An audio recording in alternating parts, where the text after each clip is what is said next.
Hey, what's up, everyone? Welcome to the Normal America show.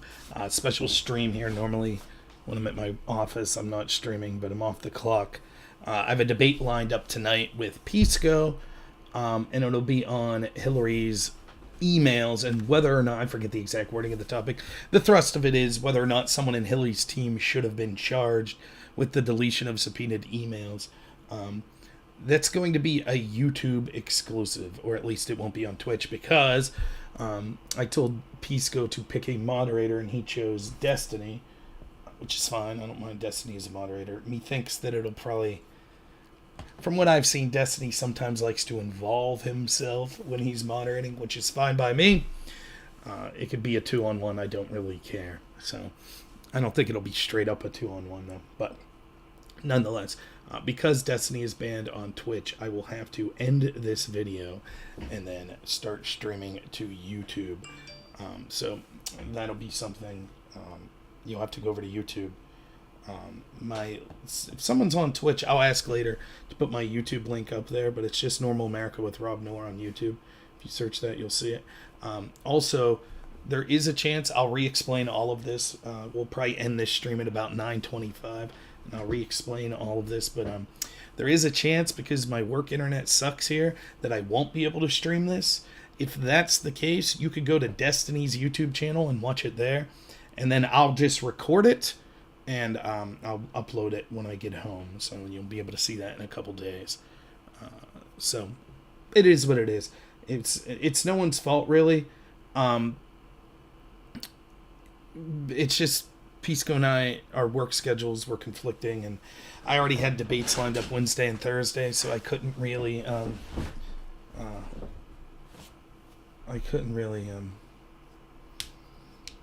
avoid it if we were going to do it anytime soon, doing it today or tomorrow. So I'll explain a little how this debate came about, and then I will explain what I expect to occur in this debate.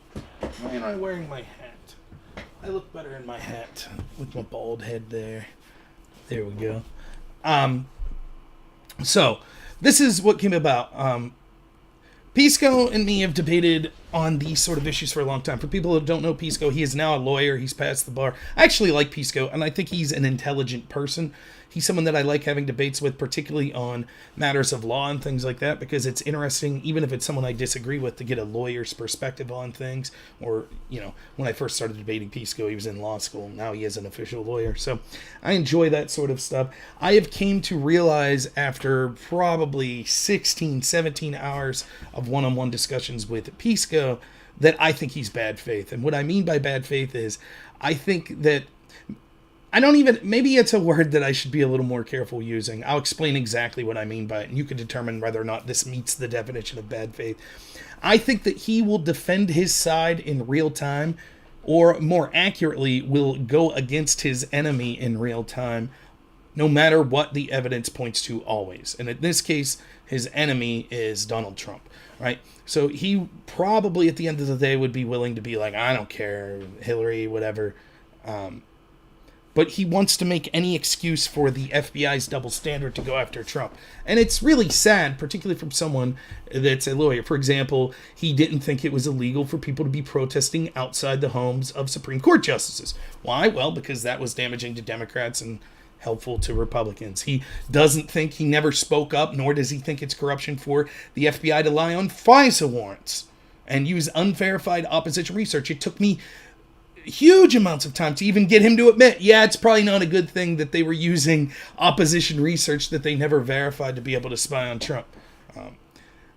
He thinks that the reason that Paul Combetta was on Reddit the day after Hillary's team agreed to hand over emails, and her tech guy, Paul Combetta, was on Reddit saying that he was ordered to take a very VIP, hence Hillary Clinton's, email address off emails, was because she didn't want investigators to see her email. It's really sad. It's every single issue. He didn't think Joe Biden's quid pro quo forcing the firing of a prosecutor that was looking into his son's company. He didn't think there was proof of intent in that situation, that the reason that this occurred was for Joe Biden's personal benefit to help his son out.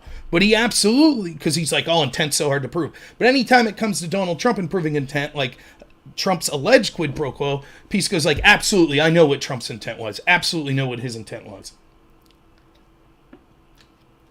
And so many people so many people that you see defend the establishment right now, you know that if the shoe was on the other foot, they would be screaming the loudest.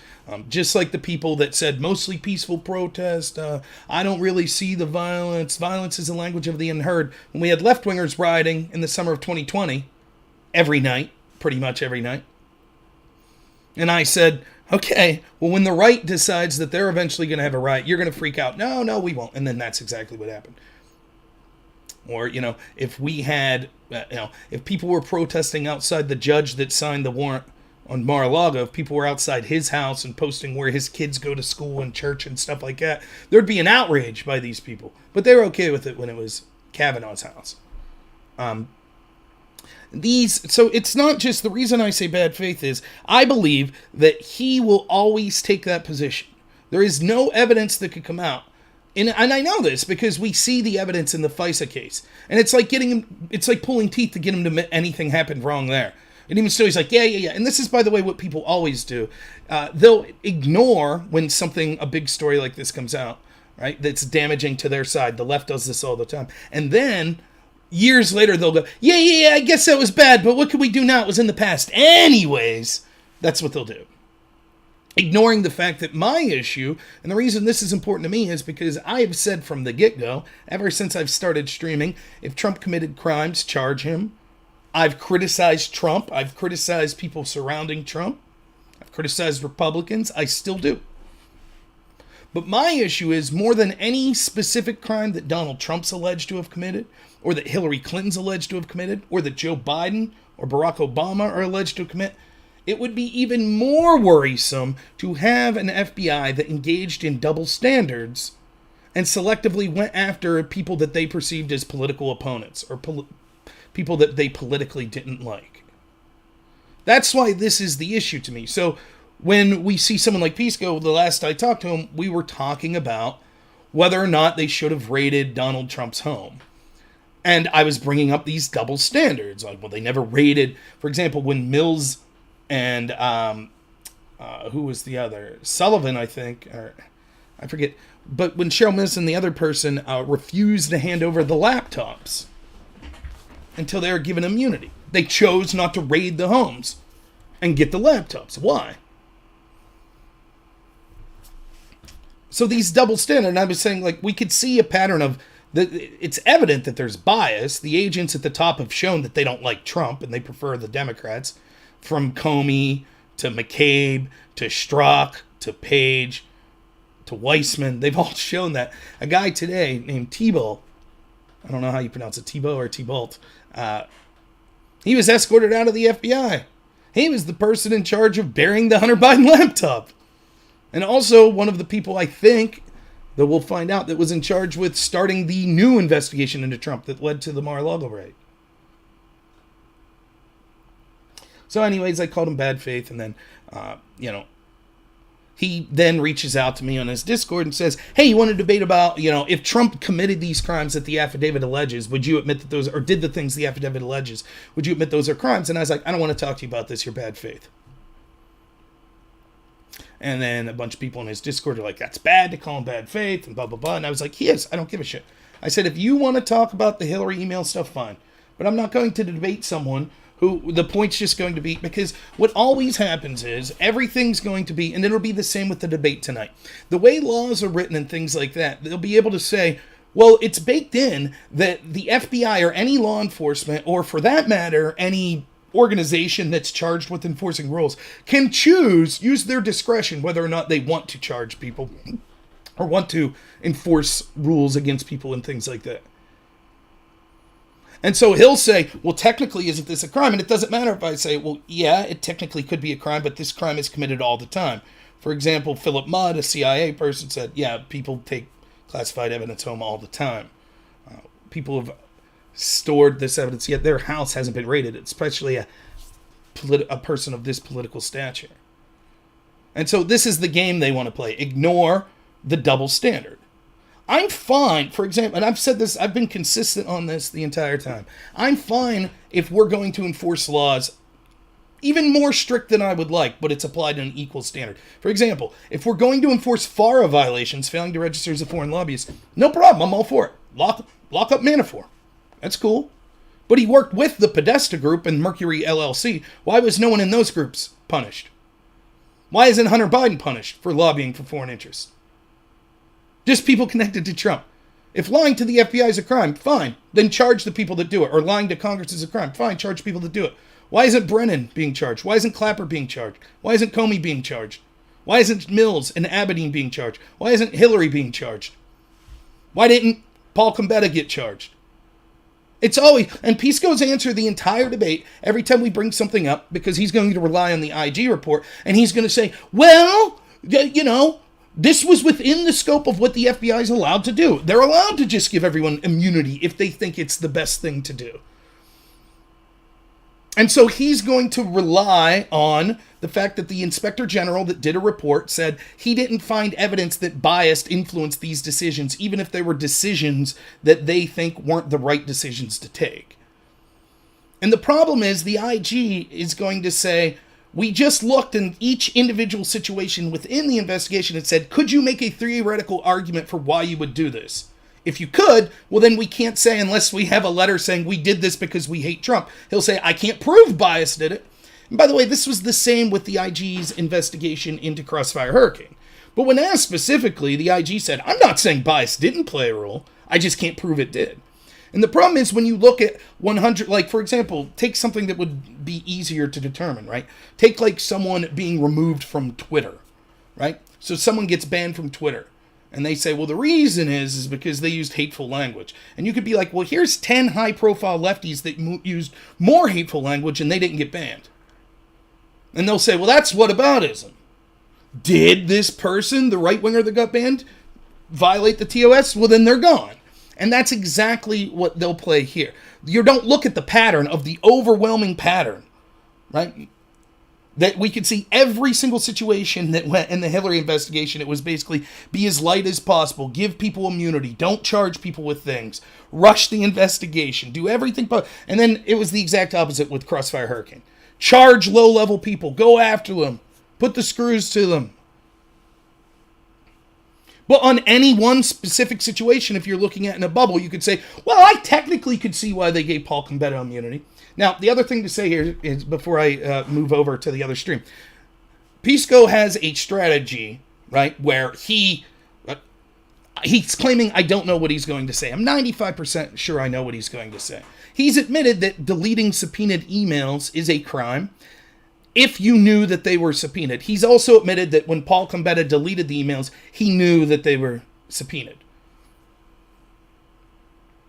So that's it. The only possible angle that he's going to argue is, well, he'll say, we don't have proof that anyone higher up in Clinton's team or Hillary herself ordered him to do this. Right, of course we don't. Because he gave him immunity and just took his word when he said, I did it all on my own. I had an oh shit moment and did it on my own. Which doesn't pass the smell test. And then he'll say, well, the reason it's okay that they didn't charge Gambetta with a crime was because they gave him immunity because they were trying to go after the big fish. That's what he's going to say. And so that'll be the debate. And I'll argue why that's stupid and they shouldn't have gave immunity. And the immunity came about because they have a double standard and the immunity made no sense.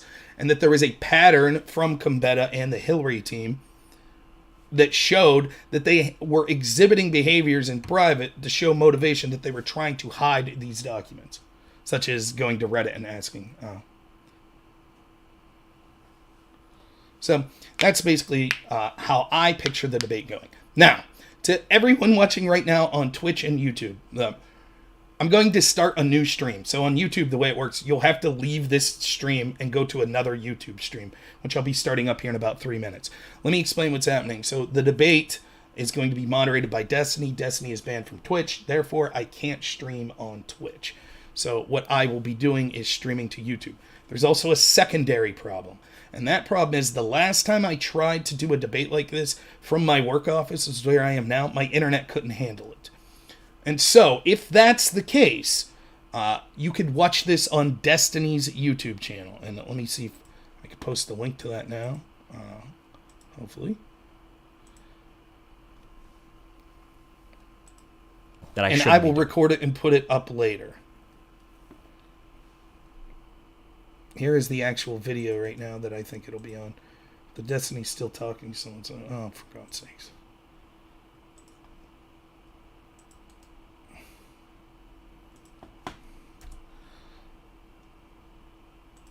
My YouTube channel is Normal America with Rob Noor. I'll post the link to that too.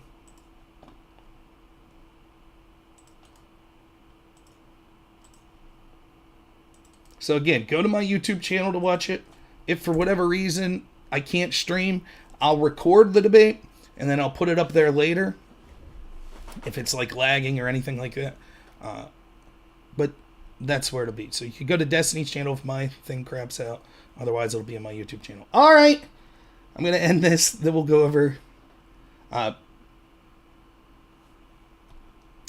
get the debate going. So thanks so much, everyone. We'll see you over there.